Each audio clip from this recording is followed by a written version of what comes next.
Namaskaram. Hello and welcome, hardworking aspirants. So, a quick question. Which is the most important subject of UPSC CSE or state PCS examinations? Well, I don't know what's your answer, but according to me, it's current affairs. Yes, current affairs, because it in itself is very dynamic and it also interconnects with other subjects as well. So, in today's class, very quickly, we are going to see 15 important points. So, if you are a serious aspirant, you can't afford to miss it. So, let's get started. But before we get started, there are few questions. If you are already preparing with the current affairs, can you answer these questions very confidently? Can I explain this week's major development in 2 minutes each? Can you do that after reading the current affairs of a week? How do these events connect to my static knowledge? Can you also connect them to this is of GS paper 1, this is of GS paper 2, this is of GS paper 3? What are the potential examination questions from these topics? Can you think it that way, and which areas need deeper understanding? If you can answer all these four, well, you should not watch this video, you can skip it. But if you want to know the answers of these questions, this is the time. Let's get going. Within few minutes we are going to get the answer of all these questions, and as well as all these newspapers that we are seeing over here, how to gain the complete knowledge, a complete exam specific knowledge about them, that we are going to see. So let's get started with point number 1, that is the foundation. So understanding current affairs importance. So when and how can we describe it? Let's see. Current affairs constitute more than 50% of the UPSC syllabus, okay, that you can see. So that makes it a very critical determinant of success. So that's one point that you should understand. Secondly, the weightage varies across stages. While prelims test factual knowledge, mains will demand analytical integration with static subjects. And when you talk about the interviews evaluate your perspective on the contemporary issues that are there. And when we talk from the perspective of the state PCS examination, current affairs carry even greater significance as they emphasize regional governance, local policies, and state specific socio-economic developments. Now, each state, that prioritize different aspect. Some state will have prioritizing over the budget and economy, some will have the local governance initiatives, some will have cultural developments and the welfare scheme specific to that particularly reason. Now that leads us to the second point, the daily newspaper strategy. So how are you going to build on that foundation, that we are going to see now. Okay, so the time allocation reading schedule. Successful toppers dedicate around 1.5 to 2 hours daily to the newspaper. Now there is a exclamation mark or asterisk mark, whatever you want to call it. Totally depends upon you whether you want to study for 1.5 to 2 hours daily, whether you want to study for 1 hour, whether you want to study for 30 minutes. But you need to plan it out, you need to organize it in that very way.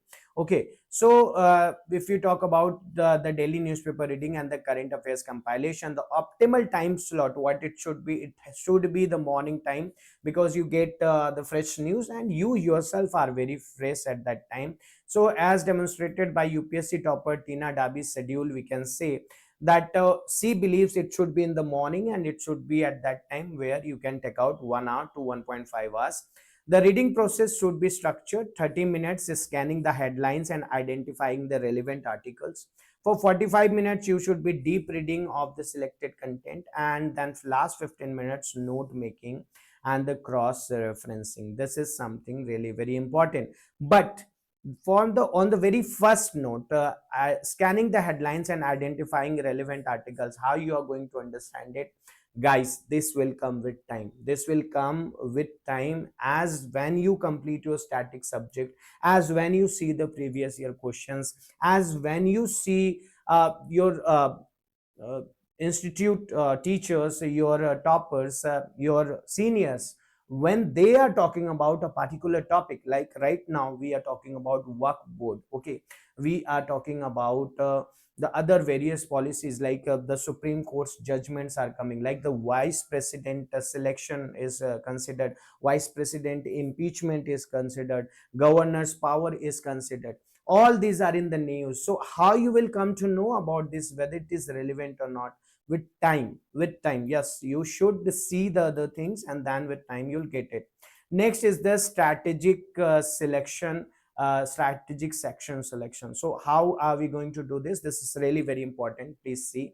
So the front page, when you see, you have national importance news. When you're reading the newspaper, the front page, you have all the important news of the complete nation.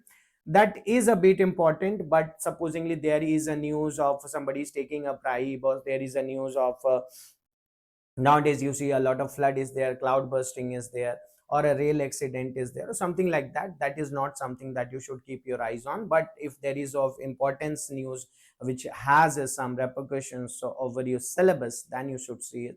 Editorial and opinion pages, now this is important because it has analytical perspective on the matters, so this is really important for you. Then you see the national and international news, those are important that you consider, you should check them.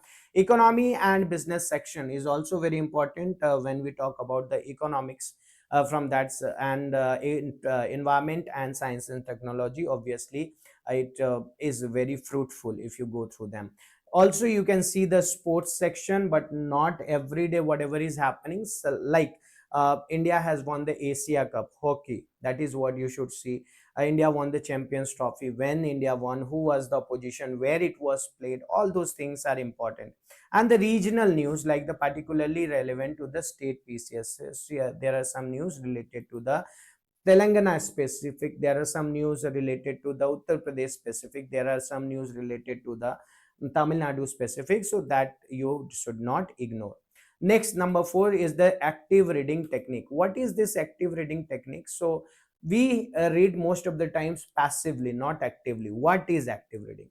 First, the headline analysis, determine relevance before full reading. So you have just read complete article, and then you are thinking, oh, this is not part of my syllabus. You should not do that. Okay, so before you start reading, you should determine whether it's part of the syllabus or not.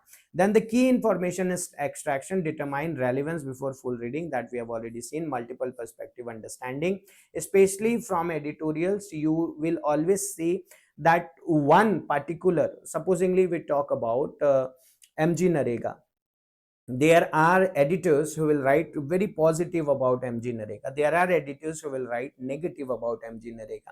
Now you have to conclude in between both those positive and negatives, and you have to choose the points from there. That is the multiple perspective understanding. The syllabus mapping, this is really very important. Connect each news item to specific GS paper. When you are reading this news article, this is from GS paper 1, this is from GS paper 2, this is from GS paper 3. You should understand this, again will come with time, don't force yourself for this. Number 5 is the backward and the forward linkage method. Now how and we are going to do that. Supposingly you are reading about Chandrayaan 3, so when you are reading about Chandrayaan 3, you should also know about Chandrayaan 2, you should also know about Chandrayaan 1. Not only that, you should also know about ISRO's evaluation and achievement, you should also know Indian space policy development, all these things. Apart from that, the launch vehicle technology. So this is the backward linkage processes you should know. Whenever you see a news, you should go at the back of it, what is given over there. Recently there was this SCO summit, okay, there is a news of BRICS because of the Trump tariff. So what is BRICS, when it was made, which countries are part of it? This is the backward linkage process that you should know. Now the forward linkage process, project future implication. Similarly, when we saw the backward, in the very same way we can see the forward, like upcoming lunar mission, what are their technological aspirations, what are there, what is going to happen in the AI field, what about this Gaganyaan and all that we are talking about, what are going to be the international collaboration opportunities. Recently we have heard that Japan is going to tie up with India for the next Chandrayaan mission. So all this forward linkage process should also be there. So it should not end where you have read the news, that just start, okay, after that you have to build on that. And then the implementation strategy, like The file organization, create separate digital folders. If you can do it in digital way, that will really be very have a very good, because you can always add something to it. You can always put the highlights, you can always give the sources and all. You can also do it in a manual way in the physical notebooks also, you can do it, no issues. But the world today is going digital, so I suggest you should also go a bit digital. Next point is the proven note making framework. Let's talk about them, what we can do, how differently we can do. So the one page summary technique, never write 3-4 pages on one article. That is really not proven. Rather, I'll say not even one page, half page is more than enough, where what you should be doing, what happened, okay, 3-4 bullet points of what is there, why does it matter. So the significance, it is part of this syllabus, it is part of this GS paper. And static linkages, can you connect it to them some syllabus topics also. This is specifically from polity. And forward implications, that we have already seen what forward or backward linkages are. Then you can make it more interesting by color coding it. So supposedly there is national news, you do it in yellow color. There is international relations, you do it in blue color. There's environment and economic affairs, you do it in green color. Constitutional governance issues, red color. Now there are unlimited numbers of color, totally depends upon you. But sometimes when you have pictures, when you have colors, you tend to remember it more, you find it more attractive. And the integration method, now like the static plus dynamic integration we see for subjects like polity, structure notes are important. Static foundation, Supreme Court structure and the functions, all these things. Recent developments, we see latest Supreme Court judgment and appointments, policy implications, how recent decisions affect governance. So this integration method is also really very important. Recently we saw Kiladi or Kijadi excavation was in the news. Now they are saying that it dates back up to the Indus Valley civilization. So what are the points which are common in Kiladi Kijadi that can say that it is also very similar to the Indus Valley civilization? This is the linkage, this is the integration method, which is really very important. So if you are preparing for UPSC CSE 26-27, we have the foundation batch ready now. And if you can call on the numbers given below, you might get some discount also. So there is no harm in calling it these numbers. And we are also starting a current affairs batch. Yes, okay, specific current affairs batch for all of you people. So you can call on these numbers which are here and inquire for more, whether for UPSC or for state PCS examination. We are going to personally curate it, so you can go for it. Now next, number 7 is the monthly magazine utilization strategy. So there are magazines like Yojana, Kurukshetra, Pratyogita Darpan, Economy and Political Weekly, and Down to Earth. These all are offered very different aspects. Like Yojana is for government policies and socio-economic development. Kurukshetra talks about the rural development and agriculture focus. So you can go through these magazines as well. Now for state PCS examination, state specific publication books, you can see regional magazines can be followed, and the monthly compilation by the state focused coaching institute like us can also be used. Next is the magazine processing technique. How are you going to process it? So begin with the index and the context page. Like you start the newspaper in the very similar way, see in the index what are the topics that are there. Now identify syllabus relevant areas like GS 1, 2, 3, map that. Then mark must read section. If there are some government schemes that are very important, there are some international relations news that are very important, there is some environment related news that is very important.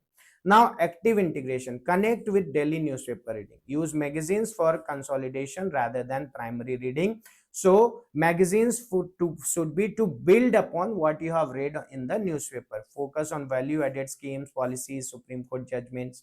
And step 3 should be extraction and synthesis, like create theme wise summaries, extract quotable data, and also prepare one liner fact sheets for the quick revisions. Next, number 9 is advanced revision strategies. Now for any subject, whether it's history, polity, economy, or it is current affair, you should always revise, re-revise, re-revise. So anything what you have read for the first week, there is 100% retention. But if you also revise it in the second week, there is going to be this 90% retention. And in third week also, if you are going to do it, so there will be this 95% retention. So whatever the notes you are making, guys, you need to go through those notes in the gap of 5 to 6 days. That is really very important. And you also need to convert these daily notes into weekly thematic files and identify knowledge gaps there. Create monthly PDFs, so you are revising it on daily basis, then on weekly basis, and then on the monthly basis. That is really very important. Point number 10 is the subject wide integration strategies that I said you at the very start. When you see a news, you should then and there confirm that it is GS paper 1 integration. What are the subjects, or what are the topics? Connect current archaeological discoveries with ancient history, link demographics changes with the population geography, relate cultural events with art and culture syllabus. So anything related to this, that is part of GS paper 1. GS paper 2, government policies and governance, constitutional amendments, Supreme Court judgment, international relations, bilateral agreements, and the social justice issues. All this, if you are seeing, this is the part of GS paper 2. But before this, you should also know the complete syllabus of GS paper 1, complete syllabus of GS paper 2, and also of GS paper 3. When you see economic surveys and environmental reports, science and technologies breakthroughs, and the international security and the disaster management. Now let's talk about the state PCS preparation. So daily sources should be the regional newspaper, that is really very important, but you should also see the national dailies. Monthly focus should be state budget analysis, local governance initiatives, theme wise areas, what it can be: state economy, cultural events, administrative changes, and the policy tracking. If you talk about state specific welfare schemes and their outcomes, are really very important. Point number 11, let's talk about the technology integration and digital tools. So digital note making is something that is on increase. Why it is important? Because it gives you time efficiency, faster editing and updating. You can do organization easily, you can categorize, and integration, seamless linking with static notes, and the backup can also be kept while your notebooks. If in 5 months, 6 months, it can get lost, it can get torn, it can go through some tremendous wear and tears, but digital notes will always be there. Daily reading, use PDF version of newspaper for highlighting. Note compilation platforms like Notion, Evernote, or OneNote can be used. Cross reference, like hyperlinks between related topics, and revision scheduling, digital reminder for the spaced revisions. Now the point number 12 is quality control and content filtration. So tier 1 sources, daily reading should be there of these newspapers, like the Hindu, Indian Express. Totally depends upon you. I'm not a supporter of the, or the fan of the Hindu. Okay, now PIB is something that's really very important, you should go through them. And the economic survey and budget documents are also very important. Tier 2 sources are the weekly or the monthly, like Yojana, Kurukshetra, ministry websites, international organization publication. And tier 3 sources are the supplementary ones, like the current affair website, any if it is reputable, then quality YouTube channels like ours, or the make mock test platform practices. Point number 13 is the examination integration technique. Fact-based focus should be there for prelims examination. Maintain running fact sheets, create acronym based memory aids, practice MCQ integration, and focus on recent appointments and awards. This is for the prelims, but for the mains, when it will come, you have to get the analytical integration, like use current examples to substantiate the theoretical points, reference recent data for the evidence based arguments, connect policies with the ground level implementation, and demonstrate cause effect understanding. That's really very important. Now for an example, if you're talking about the PM Kisan scheme of in the from the current affair, demonstrate the evolution of agricultural policy from traditional subsidies to direct benefit transfer. This is a static knowledge. Now reflecting the broader shift towards technology enabled governance, that is the analytical synthesis. So the very same PM Kisan can be asked as current affairs for prelims, but when it will be asked in mains, you should have analytical understanding of PM Kisan. That is really important. Number 14, common pitfalls and solutions. Now problems like reading too many sources, please don't do that. Taking excessive notes, please don't do that. Lack of prioritization, this is really very harmful. Solutions stick to 2-3 primary sources. I'll rather say 1 to 2 primary sources. Follow the less is more principle and use elimination technique for content selection. And preventing disconnected preparation, treating current affairs as separate subject. Don't do that. It's a part of all the subject. Lack of integration with static portions. And solutions always connect current news to syllabus topics, create thematic integration, and practice answer writing with current examples. Now, last but not the least, state PCS specific strategy. What should be there? The administrative current affairs should be there. State government policy announcement, administrative reforms and appointments, public service delivery mechanism, and also the state specific acts and ordinances should be there. We should also see about the state budget analysis, industrial policy changes, agriculture scheme and outcomes, and also the infrastructure development projects. Cultural and social integration, when we talk about, there should be regional significance like state festival and cultural events, historical commemoration days, social reform movements, as well as the educational policy developments. Now we started with this question and we are also ending with these questions. So when you follow all these 15 points what we have said, and you start your preparation, at the end of the week you have to ask yourself, am I now able to explain week's major developments in 2 minutes each, and am I able to connect them to the GS paper 1, GS 2 to GS paper 3? What are the potential examination questions from these topics? Can I also make some more questions from these, and which areas need a deeper understanding? If you are able to answer this, you are on the right track. If you're not able to answer these, guys, we are starting the new batches for the current affairs. Yes, current affairs specific batches where you're going to get all the important current affairs notes, handmade, curated by the educators, and there are mock tests and other things also which are going to start. So you can call on the numbers given below and get your seats enrolled for the current affairs. As you can already see, current affairs is really very important, and I hope so that this class will help you to organize more yourself on the current affairs basis. But before you go, if you are preparing for UPSC, TSPSC or UPSC, guys, this is an opportunity to get one-on-one live mentorship by Deepika ma'am. Deepika ma'am, who is having 20 plus years of experience and who has guided hundreds of students into administrative services. And sometimes this mentorship program clears your that, what you can say, obstacles, okay, that baggages which you are carrying, which might not be of useful. So you can call on the numbers given below and get into the mentorship program, and also in the current affairs batches that we are starting. So guys, keep working hard and all the very best. We'll meet again if you subscribe. Thank you so much. Namaskaram.